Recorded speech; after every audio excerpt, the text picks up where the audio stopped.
our Storm Track Chief Meteorologist Mark Prater in the Storm Track Weather Center, where it's going to cool off.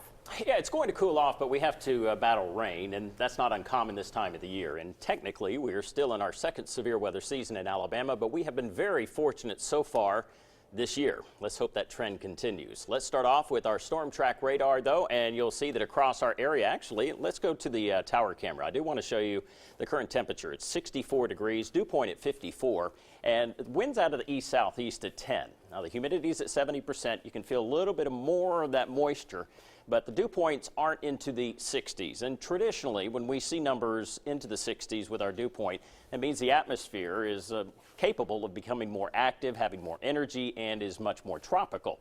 That's not necessarily the case, although we still have some moisture moving in.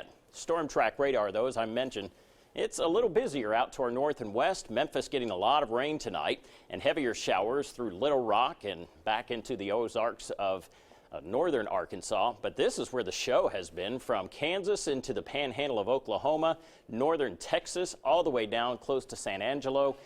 There have been reports of tornadoes, and all over Twitter we've seen a number of these tornadoes being caught on video, as well as some still shots. So a very active night out to our west. That is going to be the system that affects us, but we won't have the ingredients in place to support severe weather here locally, although we could have a few thunderstorms. Temperatures overnight tonight into the 50s and 60s, partly to mostly cloudy. Chance of a few showers sneaking in later tomorrow afternoon. About 20 to 30% of this area will see rain.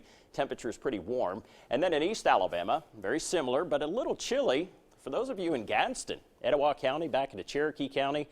Looking at numbers in the low 50s. Upper 50s from Birmingham back through Alabaster. And then tomorrow, mostly cloudy. Again, an isolated sprinkle or a shower. It's not out of the question completely, but it's looking like our better chances of rain will start to roll back in here as we get into Tuesday night and more so into Wednesday. Here's the storm track futurecast. Tomorrow morning, a few pockets of sun, and that will last through the morning, allowing temperatures to build up into the low and mid 70s. But then the cloud cover will start to thicken by tomorrow evening. Again, a few of those isolated sprinkles out ahead of a cold front. It's not uncommon, especially as we head into the 4 o'clock, 5 o'clock time frame through East Alabama, back into Coleman. Then Hamilton, the line of storms will begin to move into Marion as well as Lamar counties. Pickens, then back into Sumter. Now notice as we get into 7 o'clock, 8 o'clock in the morning on Wednesday, a lot of rain. Showers, thunderstorms in the mix. Again, nothing severe, but just heavy rainfall at times. Some of the rainfall totals could be impressive out of this because of the fact it's not going to move quite as fast through the state as our last couple of systems have. 10 o'clock in the morning, still raining, 65, 20, 59, all of these areas getting heavy rain. And then that will shift over into Gadsden as well as Anniston early afternoon. By 5 o'clock, we should see the back edge of the rain shield shifting over into Georgia. 9, 10 o'clock, most of the rain is over. Little drizzle in the mix, but that's about it. 59 is the low I have for tonight. Partly cloudy, mild, winds out of the south-southeast. Here's your storm track 7-day and 100% coverage of rain. Everybody will be in on the act. Look at some of these rainfall totals. I mean, we're talking almost 4 inches for Fayette. Now, these will be tweaked as we get a little bit later into the time frame, but it gives you an idea of how much moisture will be moving through here and how much rain we will have on Wednesday.